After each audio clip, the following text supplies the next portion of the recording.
Honestly, taking care of our after hour staff. One thing we've been able to really do is focus in on our on hour staff, and that is, your typical, call it 6 a.m. to 6 p.m. staff, because we've done a lot of work to team and to build them. One of the challenges we have is that our staff are dispersed. So, they're going into homes, they're not in a facility or in a building.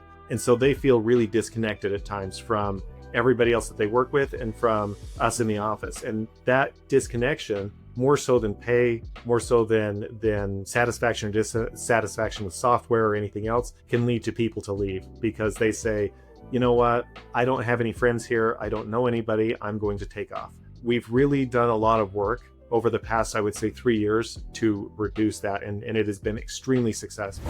Hello, everyone, and welcome to the Business of Learning podcast. My name is Joao Camargo, and my guest here today is Beau Sorensen, who is the COO of First Choice Home, Health, and Hospice. Beau, thank you so much for being here today. I'm excited to have this conversation, and welcome to the podcast. Thanks, I appreciate it. It's great to be here. For sure. Why don't we start off with you just telling everyone a little bit more about First Choice, who you guys are, who you help, and any other context that you'd like to share about the company itself. Yeah, absolutely. So we are a home health and hospice company. We have been primarily in Utah. We did just recently move into Arizona, but we have been around since 1996. So we've been doing this for 30 years now. And I've been with the company almost that entire time. We serve seniors primarily, but we also serve kids. We have a pediatric practice that helps kids, and those folks can be with us for years. Most of our patients are with us for a few months. And we help them ultimately get better in their homes. And that could be an actual house. It could be an assisted living facility or whatever. And yeah, so we take care of them, get them better, and then help them move on with their life in a healthier way. And on the hospice side, if they're not able to get better, if they're in the last days of their life, then what we do is we help them to pass away in a way that is the best for them. And so making sure that they aren't in pain, that they are taken well care of, and that their family is able to be there to support them through that process. And we also support the family through that process. So that, it's not just once somebody passes away, then hospice goes away. We're there for the next 13 months after somebody passes away as well. That's awesome. It's really nice to see a place, or not even a place. I guess the place can always be their home, which is a huge advantage, and I love to dive into that. But someone that can hold your hand along the way, no matter what the situation is, to really simplify the problems, or I guess the pains, you can call it, that they are going through in a much more, call it, humane way as well, which is pretty awesome. So I would love to also talk about some of the advantages that comes with serving them in their home, as opposed to having to go to a clinic, a hospital, emergency room, whatever it might be. So why don't you talk a little bit about that, and what are some of the great things about having the ability to do that for some of the patients? Yeah, so one of the things that's really nice about home health and hospice and serving somebody in their home is that most people prefer to be taken care of in their home. They don't want to go to an institution. They want to be at home. Now, that doesn't always mean that they can do that. There's situations where you're just so acute that you have to go into a hospital or you have to go to a doctor's office.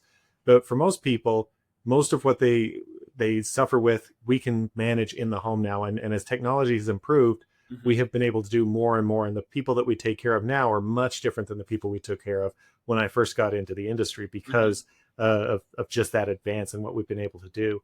And so they prefer it. Also, we get better outcomes in the home in general. When you're in a comfortable place and a place that you're familiar with, you tend to heal better. Yeah. And some of it is, I think, psychological. Some of it is just the way that you react to what's going on and that comfort. And on top of that, there's a lot of people who can't make it out to a doctor's office. They are homebound and they are stuck where they're at. And we're able to go in and take care of those folks where no other provider can do that. That's awesome. And you mentioned that the actual demographic was a little bit different when you first started. I would love to, understand a little bit more about the origin of the company as well. Why did it even begin in the first place? And then also tell me a little bit more about some of those differences between who you guys used to help back then and how it's different from the population now. Yeah, so we started back in the day, and I'm not one of the original founders. I came in later, but the original founder, she founded it because she said, "I want to do more for my patients. I want to make Mm. sure that they're taken care of, and I also want to make sure that my people are taken care of." Because she worked in home health before, and she said, "This isn't the experience that I want as an employee, and so I want to do it better." So Mhm. that's what ultimately started First Choice, and we have carried that legacy up to this present day where our people are first, and we will do whatever we can to make sure that they're taken care of, and also make sure that our patients are taken care of. We don't want Mhm. anybody to go without, and if that means that we take a little bit of a hit from an insurance company, or we do care that we know is probably going to get denied, we'll do that to make sure that they have a pathway to health, Mhm. as opposed to allowing them to just be dropped and have to go back to the hospital or Yeah. something like that. um, in terms of the demographics, we used to take care of Mhm. people who were on a lot longer. So our original patient population were people who still homebound, but people who were on services for sometimes years because they just weren't able to take care of themselves. And then as the insurance benefit changed, and as the home health grew, and as insurances started to get into the mix. We used to be all Medicare, and now we're a combination of Medicare, private insurance, and Medicare Advantage payers. And so as that shifted as well, we got younger people, and so our population used to be very old. Now it is still old, but Mhm. there's also a lot of younger people who maybe had to go in for a total knee replacement, and so they go Mhm. in, get that total knee replacement, come out to home health, and then we take care of them for maybe 3 weeks, and then they go out and live their life normally. And so Mm. we've had a lot more rehabilitation patients instead Got it. of, I would say, patients who just need care throughout their life, and we still do have some of those, but Sure. really that rehab has been where we have moved as an industry as a whole. No, that's awesome. Thank you for clarifying that as well. And it's interesting how it ties back to what you mentioned on technology evolving that allows for a wider audience that you can help as well, which then the company adapts and things move on, and that's usually how things go, which is pretty awesome. Um, I'm wondering, are there any specific patterns that you find from the usual patients that you guys have that maybe the one, two, three most common things that they really look for in terms of that support that they get the most value from in when you guys are helping them? One of the things that we look at with these patients is we say, what is it that people need? And in general, there's a couple of different groups of folks. When you talk home health, there's your rehabilitation patients. They want to get back into their life. And Hmm. so they don't want to be on home health and hospice for years and years and years. They want to get their rehabilitation done and be able to get back to activity and get back to, skiing or work or whatever it is that Yeah, they yeah, happen to be doing. And so we want to get in, get them taken care of, and then get out as soon as we can. And so we have to accelerate what we do with them. Whereas there's then another group of people on home health who their focus is, you know what, I can't take care of myself. I'm going to be stuck in my home long term. And so let's make sure that we spread those services out more so they get support throughout the week and throughout the hmm, month, instead of pushing them and getting them to a point where they're not really going to get by getting every service in there at once, because we do physical therapy, occupational yeah, therapy, speech therapy.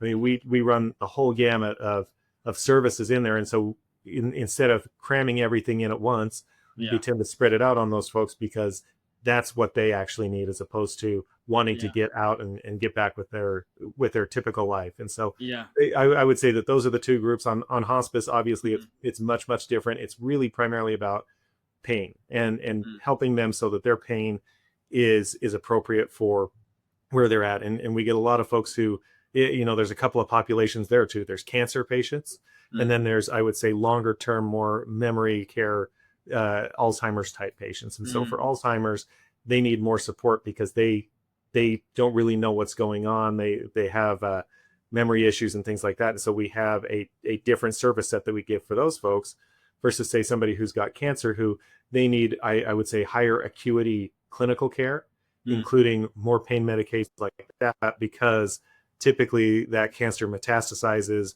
moves to different organs and bones and things like that, and really hmm, causes a lot of pain. So we're working to minimize that pain, but also not, one of the things that you have to be careful of is you can over medicate, and if you over Yeah, yeah. medicate, that's as bad as under medicating. And so it's really working on finding that sweet spot for Mhm. that person so that they're able to live their life well, both because it's ultimately about quality of life. It's about making sure that their life is great as Mhm. much as it can be for the time that they have. And so if we Mhm. can't make their life great, then we'll work on alternate means to make it so that it is there for however long they have. That's awesome. And I appreciate you sharing that because I think it's so important to highlight how each person, each patient is always going to have a different journey. And there isn't like a set standard of things that you can just plop it in. It's like, hey, this one is for you and also for everybody else. It's like, no, it has to be specialized for exactly what they need. And as you said, there are so many things that we can always do. But if you just shove it all in their face, there's just an overwhelm of so much extra things that are just completely unnecessary. So focus on what's necessary for them, specific to whatever they're going through. So thank you for highlighting that.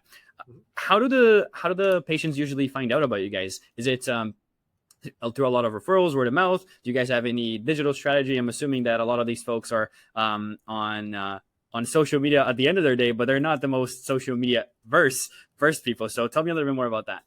Yeah, our strategy it still is very. I would say it has not evolved like you would expect it to throughout my career. I mean, Mm. when you look at say a TV program or when you look at anything else, I mean that strategy has evolved. They went from typical marketing on television and billboards and things like that to digital to now podcasts and advertising on podcasts and things like that. And really we have found that the biggest thing that we can do is focus on physicians because that's where they get their information from. Is they get it from physicians and they get it from hospitals.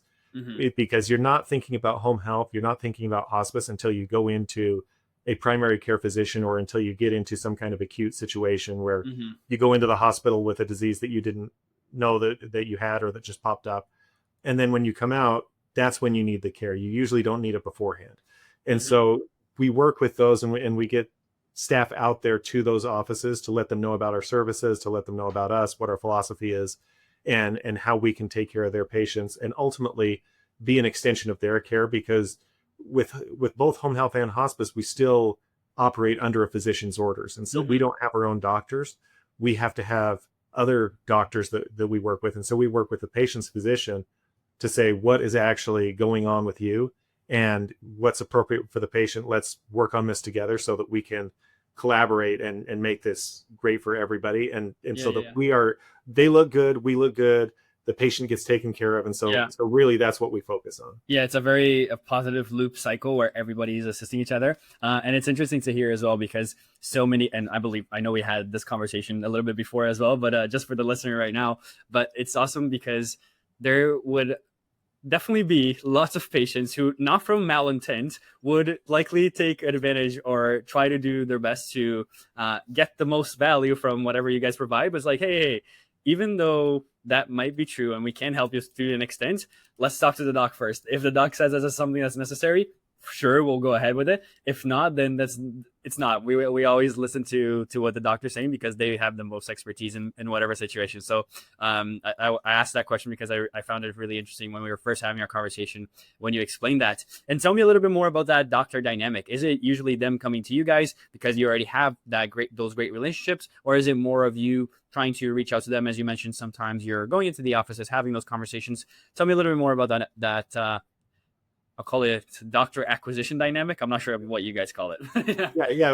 I mean, ultimately, we just call it community liaison work. It's Okay. our people going out and talking with people, and really, it goes both ways. The one of the things that we found is that even with doctors that we've had long relationships with, and we have some doctors that we have relationships going back 20 years with, we cannot drop the ball on any of their patients.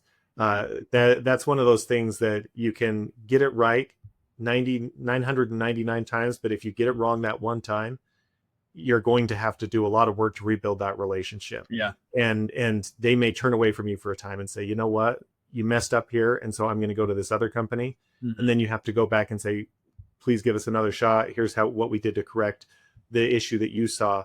And because they care ultimately about A, their patient, but B, making their life easier.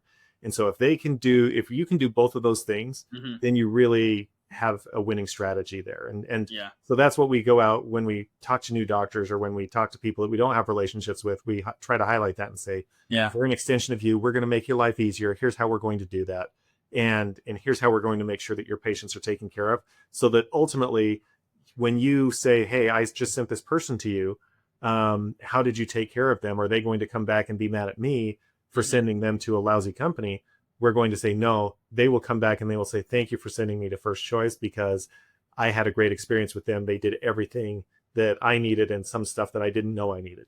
Yeah, no, it's awesome, because in that way you're really partners in that position, right? It's not just they send it off to you and you do your thing and they hope for the best. It's like, no, we're partners in this, and really making sure that at the end of the day, the patient's the one that gets helped, and we, of course, are able to grow our businesses, have the impact that we want to have on top of that. But most importantly, the job is done. The job that has to be done gets done. So that's really, really awesome.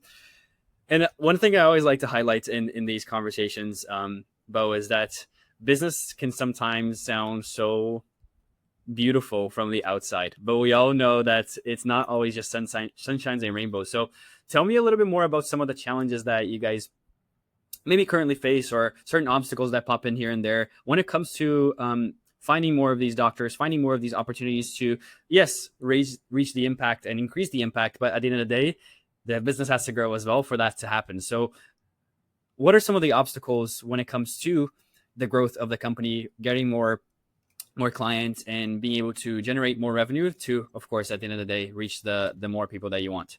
Yeah, but I would say, and this isn't really a sales focused issue. This is, I would say it's more a macro issue for our entire, like the home health ecosystem. Is right now we look at the way that our payers are set up, and Medicare is still our primary payer for most home health agencies. Mm-hmm. And the way that payment has worked over the past, I would say, 5 years is it's gone down every single year. And so we're having to do more with less. And some of that doing more with less involves streamlining your office. It involves looking to technology to try to do things differently. But it also involves not being able to give raises to clinicians. And when you can't give raises to clinicians and other healthcare sectors can, then that creates a constraint in the supply of staff that you have. And so one of the things that we've had and that other agencies have had is a constraint in the number of nurses and things like that we have. And if you don't have staff, you can't grow. And that's one of the biggest constraints that everybody has right now, is we don't have the ability to continue to hire staff and to grow the organizations as we want, just because we don't control our pay. It's not like we can say, hey, I'm going to raise my list price 5%, because we don't have a list price. Our list price is, what are you going to pay us, insurance company X or government Y? And then based on that, we have to try to make it work for our organization within the constraints of that budget. And so that's one of the things that I would say has really been a challenge, where the number of people who came on to home health just 5 years ago, we were able to get to patients. Only 10% of patients were able, or they dropped outside of not being seen in the first day after referral. Now that number is up over 50% industry wide, and some patients are it's taking us up to 5 days. Like we're better. We really focus on making sure that we see them within 24 hours, and we will bend over backwards and do whatever it takes to make that happen. But just industry wide, it's getting to the point where, sometimes people are 4 or 5 days out before they see somebody. And when that happens, that gets them to have to go back to the hospital in a lot of cases, because they haven't had any care yet. And so that, I think, is one of the real significant challenges that we have as an industry as a whole, is having some kind of rationalization in payment policy, both from private insurance companies as well as from Medicare and government programs, because everybody looks at healthcare in a silo and they say, okay, here's the cost of silo X. Now let's bring down the cost of silo X, instead of looking at it holistically and saying, here's the cost of healthcare writ large. Now let's bring down the cost of healthcare overall by looking across everything and saying, where's our low cost options? And let's incentivize people to get into those low cost options, instead of incentivizing people to go to higher cost areas by reducing some of the lower cost options. Yeah, it's also because these things are not isolated from everything else. So even if they were to quote unquote get magically solved, it's like they still have so many things attached to them that need to be figured out in the at the same time. So it's interesting to hear that dynamic. And now I'll ask this question, which is a question that I've been asking almost everybody on the podcast as well. Let's say you did have a magic wand that could magically solve one problem inside of the company that would often say what we often focus on in business allows us to obviously have different types of growth based on our focus, but so many times there are a million priorities that we want to take care of, a million problems, a million things on the table, a million fires to take care of. So you wave this magic wand, Beau. It can solve one challenge that will allow you to hit all your impact goals, your client acquisition goals, your patient goals, whatever those might be. Wave the wand, solve one thing internally. What would that thing what's the thing you'd like to solve? The thing that I would like to solve, that's such a great question, because I mean, I'd like to wave a lot of magic wands to solve Yes. but I would say if there was one thing that I could wave my magic wand and solve, it would be the issue of honestly taking care of our after hour staff. One thing we've been able to really do is focus in on our on hour staff, and that is, you know, your typical, call it 6 a.m. to 6 p.m. staff, because we've done a lot of work to team and to build them. One of the challenges we have is that our staff are dispersed, so you know, they're going into homes, they're not in a facility or in a building, and so they feel really disconnected at times from everybody else that they work with and from us in the office. And that disconnection, more so than pay, more so than satisfaction or dissatisfaction with software or anything else, can lead to people to leave, because they say, you know what, I don't have any friends here, I don't know anybody, I'm going to take off. We've really done a lot of work over the past, I would say, 3 years to reduce that, and it has been extremely successful.